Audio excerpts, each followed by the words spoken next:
وہ جو شاگرد تھے مسیح کے وہ ایک کمرے میں بند، اور جب وہ بند تھے کیونکہ ان کو ڈر تھا کہ ہمارے آقا کے ساتھ،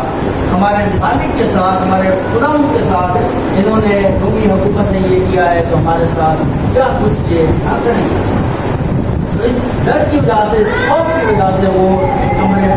بند تھے اور دروازے وغیرہ بند کر کے بیٹھے ہوئے تھے، سوچ رہے تھے، فکر میں تھے کہ اب ہمارا کیا ہوگا۔ وہاں پر خداوند یسوع مسیح کی انٹری ہوتی ہے اور خداوند یسوع مسیح ان کے درمیان میں آ کر حاضر ہوتے ہیں اور ان سے کہتے ہیں کہ تمہاری سلامتی ہو، اور پھر جو ہے وہاں پر سارے شاگرد دیکھتے ہیں اور وہ خوش ہو جاتے ہیں۔ لیکن ایک شاگرد جو ہے وہ وہاں پر نہیں ہوتا، اس کا نام ہے توما۔ توما جو ہے وہ وہاں پر موجود نہیں ہوتا جب خداوند یسوع مسیح اپنے شاگردوں میں درمیان حاضر ہوتے ہیں۔ تو 8 روز کے بعد پھر کیا ہوتا ہے کہ 8 روز کے اندر جب توما کو اس کے جو دوست ہوتے ہیں وہ بتاتے ہیں کہ ہم نے خداوند یسوع مسیح کو دیکھا ہے اپنی آنکھوں سے، اس کا جلالی جسم ہے،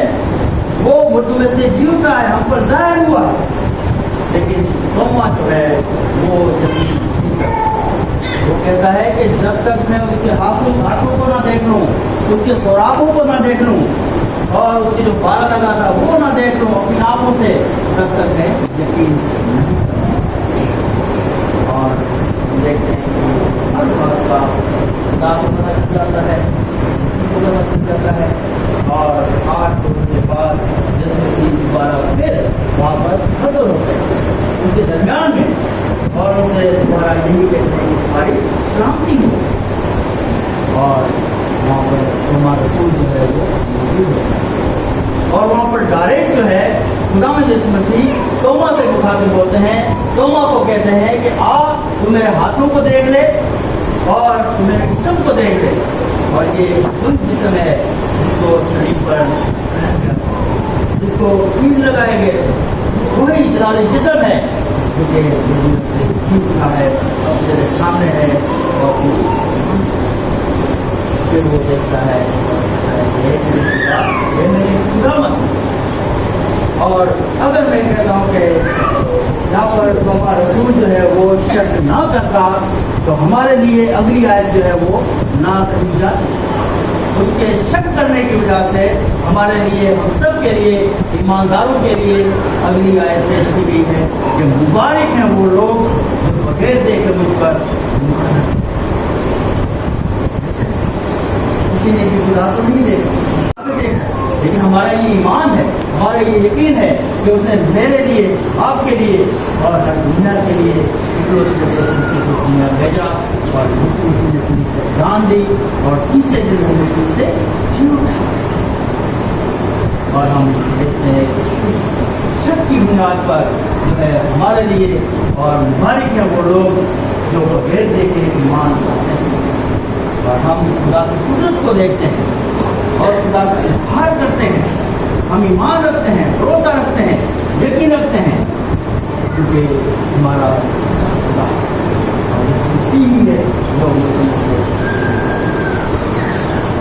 مدر ٹریسا کے بارے میں آپ سب جانتے ہیں، اور اس نے انڈیا میں بہت خدمت کی، بہت کام کیا اس نے، اور وہ جو ہے زیادہ تر مسلم کے بچوں کو سنبھالا کرتی تھی اور بچوں سے زیادہ ان کا لگاؤ تھا اور بچوں کے لیے وہ زیادہ محنت کرتی تھی۔ ایک دن کی بات ہے کہ ہاسٹل میں بچیاں تھیں اور وہاں پر ان کے لیے کھانے کے لیے کچھ بھی نہیں تھا۔ صبح کا وقت تھا، ظاہر ناشتہ چاہیے، کھانے کے لیے کچھ بھی نہیں تھا۔ جب بچی نے کہا کہ ہمارے پاس کچھ بھی نہیں ہے تو ہم کیا کھائیں، ان کے لیے کیا ہم بھی کھائیں اور ان کو کیا کھلائیں، کچھ بھی نہیں ہمارے پاس، کوئی نہیں ہے۔ تو پھر مدر ٹریسا جو ہے وہ کہتی ہے کہ کوئی بات نہیں، آؤ مل کر ہم دعا کرتے ہیں، ہمارا بھروسہ خداوند پر ہے، ہم یقین خداوند پر رکھتے ہیں، آؤ مل کر ہم۔ جب انہوں نے دعا کی اور پھر جو ہے اس کو آگاہی ملی کہ شہر کے اندر ایک شخص ہے جو کہ بڑا امیر ہے، ہندو ہے، اس کے پاس جاؤ اور اس سے درخواست کرو تو وہ تمہاری مدد ضرور کرے۔ اور پھر مدد فیضا کو یہ بھی کہا گیا کہ اکیلے نہیں جانا، بچوں کو بھی ساتھ لے جانا، سارے کے سارے لیکن کچھ بچے ساتھ ہوں تاکہ یہ ان کو پتہ چلے کہ یہ چیریٹی کا کام کرتے ہیں اور ان کے پاس جو ہے بچے بھی موجود۔ تو پھر صبح کے وقت جو ہے کیا ہوتا ہے کہ مدد فیضا بچوں کو لے کر جاتی ہے اس شخص کے پاس جس کو اس کے ذہن میں یہ بات ہے جو خدا نے اس شخص کو دیا ہے۔ جب اس شخص کے پاس جاتے ہیں اور مدد فیضا اسے کہتی ہے کہ ہمیں کچھ دو، ایک ہاتھ چلا کر کہتی ہے کہ ہمیں کچھ دو تاکہ ہم ان بچوں کے لیے کچھ برا کا انتظام کر سکیں اور اس کے لیے ہمیں کچھ چاہیے۔ تو وہ شخص کیا کرتا ہے کہ وہ تھوکتا ہے ہاتھ کے اوپر، اور تھوکتا ہے تو وہ مدد فیضا جو ہاتھ اس طرح کر کے یاد رکھ لیتی ہے اور پھر دوسرا ہاتھ آگے کرتی ہے کہ یہ جو آنے لیے ہے لیکن اب جو ہے بچوں کے لیے کچھ دے۔ تو پھر وہ شخص جو ہے بہت حیران ہوتا ہے اور وہ شخص جو ہے بھرپور طریقے سے مدد کرتا ہے اور اتنی مدد کرتا ہے وہ کہتا ہے کہ جب تک میری زندگی ہے جو بھی میرے پاس ہے میں ضرور ان کی مدد کرتا رہوں گا اور اس کی پریشانی آیا کبھی نہیں ہوگی۔ تو یہ ہے ایمان کی بات، کتنا بھروسہ، کتنا یقین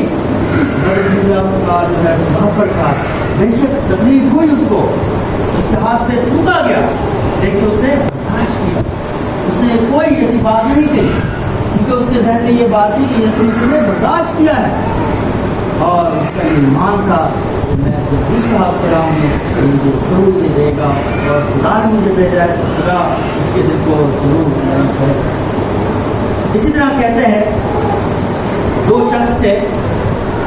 ایک بہت امیر تھا اور ایک غریب تھا، لیکن جو امیر شخص تھا وہ جو ہے خداوند کی ہر وقت شکر گزاری کرتا تھا اور اتنا ایمان میں مضبوط تھا،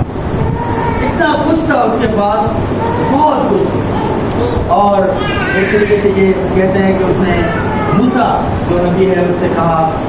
کہ موسیٰ تیری خدا کے ساتھ ملاقات ہوتی ہے تو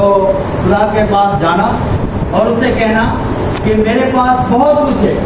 مجھے تو دینا جو ہے وہ بند کر دے، میرے پاس بہت کچھ ہے، مجھے ابھی اس کی ضرورت نہیں ہے۔ تو پھر وہ جب راستے میں موسیٰ چلتا ہوتا ہے تو آگے جاتا ہے تو آگے اس کو ایک غریب شخص ملتا ہے، اس کے پاس کچھ نہیں، تو وہ موسیٰ سے کہتا ہے کہ موسیٰ میں نے سنا ہے کہ تیری خدا کے ساتھ بات چیت ہوتی ہے، تو پھر خدا سے کہنا کہ مجھے بھی کچھ دے دے، میں تو غریب ہوں، میرے پاس کچھ بھی نہیں ہے، مجھے کچھ دے دے تاکہ میں اپنا گزارا کر سکوں۔ ٹھیک، موسیٰ گیا خدا کے پاس اور خدا سے کہا کہ دو شخص مجھے راستے ملے ہیں، ایک شخص نے کہا ہے کہ مجھے دینا بند کر دے اور دوسرے شخص نے کہا ہے کہ مجھے دینا شروع کر دے، اب میں کیا کروں، کیا جواب دوں ان کو؟ ٹھیک، تو خدا نے موسیٰ سے کہا کہ جس نے تجھے کہا ہے کہ مجھے دینا بند کر دے تو اس کو کہے کہ مجھ پر ایمان اتنا مضبوط نہ رکھے اور دوسری بات کہ میری شکرگزاری نہ کرے تو میں اس کو دینا بند کر دوں۔ ٹھیک، دوسرے کے لیے کیا ہے، اس کے پاس اس کے لیے اس سے کہا خدا نے کہ اس کو کہو کہ کچھ نہ کچھ دیا کرے، خدا کے حضور کچھ نہ کچھ دے اور شکرگزاری کرے، نہیں ہے پھر بھی شکرگزاری کرے خداوند کی۔ تو پھر جب موسیٰ واپس آیا تو وہی دو شخص کھڑے ہوئے تھے، راستے میں ملے، میرے غریب مل گیا کہ ہاں موسیٰ دیکھا پر کیا ہوا، ایک سوال میں نے کیا تھا تو خدا نے کیا جواب دیا؟ تو پھر اس نے کہا کہ خدا نے کہا کہ تو شکرگزاری کر، غریب کے لیے کہا کہ تو شکرگزاری کر۔ تو وہ پڑھانے لگا اور کہنے لگا کہ کیا میں شکرگزاری کروں، میرے پاس کچھ ہے ہی نہیں تو میں کیوں شکرگزاری کروں، کیوں شکرگزاری کروں؟ ایک تو میں نے کہا تھا کہ مجھے دے تو پھر میں شکرگزاری کروں، ایک تو مجھے دے ہی نہیں رہا تو میں کیا شکرگزاری کروں؟ ٹھیک، اس کا یہ جواب ہے، میری مرضی، خدا نے جواب دیا، میں نے بتا دیا۔ پھر وہ گیا دوسرے شخص کے پاس، وہ امیر تھا، وہ شکرگزاری کرتا تھا، تو پھر اس نے کہا کہ میرے لیے کیا جواب دیا خدا؟ تو اس نے کہا کہ خدا نے جواب دیا ہے کہ تو شکرگزاری کرنا بند کر دے، ایمان کی مضبوطی بند کر دے، ایمان نہ رکھ، تو میں جو سارا کچھ بند کر دوں گا. اس شخص نے کہا کہ یہ تو مجھ سے ہو ہی نہیں سکتا, میں تو شکر گزاری کرتا رہوں گا کیونکہ میرے پاس جو کچھ ہے وہ سب خدا نے دیا ہے, تو میں کیوں اس کی شکر گزاری نہ کروں. پھر موسیٰ نے کہا کہ شکر گزاری کرنا نہیں بند کرے گا تو دیتا رہے گا. تو میرے جو یہ باتیں ہیں جو ایمان کی ہیں کہ ہم جب ایمان رکھتے ہیں خدا پر, بھروسہ رکھتے ہیں, یقین رکھتے ہیں, تو ہمیں ہر چیز ملتی ہے جو خدا نے ہمارے لیے بنائی ہوئی ہے. توما رسول جو کہ ہم کبھی کبھار سوچتے ہیں کہ اس نے شک کیوں کیا, لیکن شک سے میں نے جس طرح کہا کہ اس نے شک کیا تو ہمیں فائدہ ہوا. یہاں پر آخری آیت جو کہ لکھی ہوئی ہے, یسوع نے اس سے کہا کہ تو مجھے دیکھ کر ایمان لایا ہے, مبارک وہ ہیں جو بغیر دیکھے ایمان لائے. مبارک انسان کی فطرت میں یہ شک جو ہے یہ پایا جاتا ہے. یہ ہے جو بھی ہم دیکھ لیں, فیملی دیکھ لیں, بھائی بہن دیکھ لیں, ہسبینڈ وائف دیکھ لیں, ان میں یہ باتیں ہوتی ہیں, یہ باتیں ہوتی ہیں. لیکن اگر شک کی بنیاد جو ہے وہ پکی ہو جائے تو پھر گھرانے بگڑ جاتے ہیں. لیکن شک کی بنیاد کچی ہو تو کچھ نہیں ہوتا, اور شک جو ہے اسلام میں نہیں رکھنا چاہیے. لیکن یہاں پر ہم دیکھتے ہیں کہ شک رکھنے سے جو ہے ہمیں یہ فائدہ ہوا ہے. توما رسول ظاہر ہے وہ یہ بھی چاہتا تھا کہ مجھے بھی یہ دیکھنا ہے, اور وہ بھی خدا یسوع مسیح کو دیکھنا چاہتا تھا. اور جو اس نے دیکھا اور پھر اس نے کہا کہ میرے خداوند. تو جب ہم توما رسول کی بات کرتے ہیں, اس کی شخصیت کی بات کرتے ہیں کہ وہ بڑا دلیر تھا اور بڑا سنجیدہ تھا, اور ہر بات پر وہ غور و فکر کرنے والا تھا. اس لیے اس میں جو یہ تھوڑا سا شک والی بات جو ہے وہ پائی جاتی ہے, کیونکہ وہ غور کرتا تھا, فکر کرتا تھا, تھوڑا سا وہ فکر مندی میں بھی تھا.